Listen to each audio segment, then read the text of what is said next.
Elle cherchait un lieu impossible. Elle a trouvé son destin. Après avoir reçu le carnet et la lettre énigmatique, elle sut une chose. Samir n'était pas simplement un homme de passage.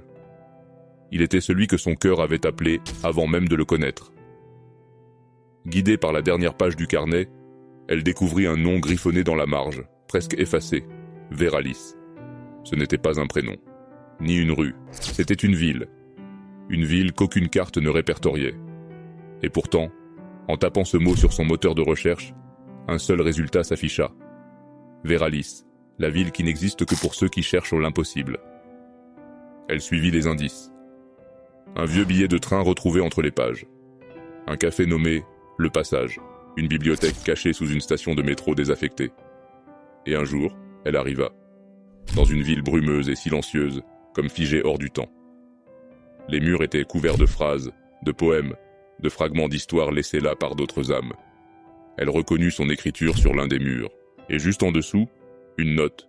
Si tu lis ceci, c'est que tu crois encore à nous. Je suis tout prêt.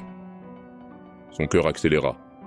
Elle courut à travers les rues pavées, chaque tournant l'amenant plus près d'un souvenir qu'elle n'avait jamais vraiment vécu.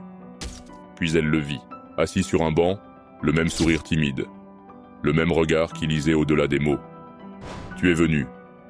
Je ne pouvais pas faire autrement. » Il sortit un stylo de sa poche, tendit son carnet ouvert. Cette fois, on l'écrit ensemble. Parfois, les plus belles rencontres ne sont pas écrites dans les livres, mais dans le cœur de ceux qui osent encore chercher. Abonne-toi pour ne pas rater le prochain chapitre.